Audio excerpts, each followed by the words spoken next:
Эжекемдеги отчисление кетирет. Молар да мисалы үчүн барып туруп, если бөлөккөргө шайласа, булар да отчисление кетирет. Да.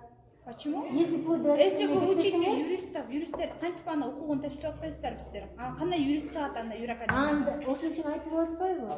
Если вы тогда не хотите голосовать, напрямую тогда идите в другое место голосовать. Түшүнүктүү болуп атабы? Если вы сюда все отдали паспорта, значит вы должны гарантированно за Жээнбекова. Почему Жээнбекова? Потому что одна из нормальных, достойных кандидатур, которая идет на пост президента. Бул аудио жазуу Кыргыз мамлекеттик юридикалык академиясына жазылган. Аудио жазууну аталган окуу жайынын студенти Чолпон Жээнбекова ачыктаган. Ал нерсе 13-сентябрда болгон окуя. Бул негизи сабактан кийин бизди кураторский часка деп алып калып, андан кийин баарыбызды бири-бирден сурап баштады. Кимге шайлайт депчи. Андан кийин эми ачык эле айткыла Ким Бабановго депчи. Анан унчукпай отурсак Ким Бабановго деп сураганда, андан кийин мен колумду көтөрсөм, сен эшикке чыга бер деди. Эшикке чыгып кетер, сен жок биз сөзүбүздү улантабыз депчи. Андан кийин ошо 14-күн эртең ошол аудио запись чыгып кеткенин мен өзүм таң калдым да.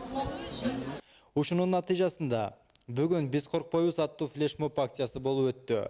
Акцияга бийлик өкүлдөрү, коомдук ишмерлер жана активисттер катышышты.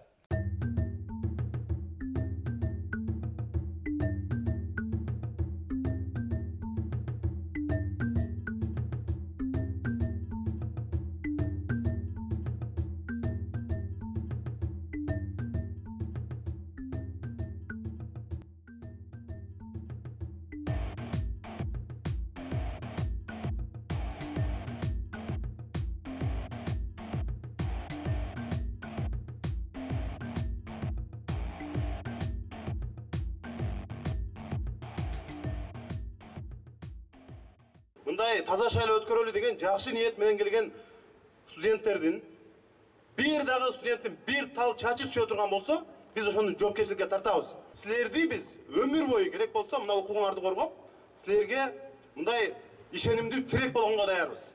Ишенимдүү тирек деген ушундай болот. Рахмат.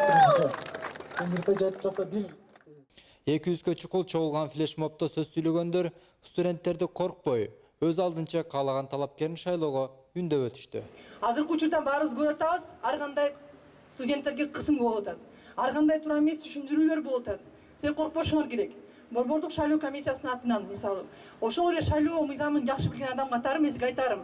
Биринчиден, силердин паспортуңарды чогултабы, кайсы документиңерди бер дебеби, эч нерсе болбойт. Алса алышсын, башкысы силер эчтеке силер кол койбошуңар керек. Акциянын максаты 2017 жылдын 15 октябрында өтө турчу президенттик шайлоодо таза шайлоо процессин жаратуу. Шайлоо акчасыз, административ ресурсуз таза өтүш керек.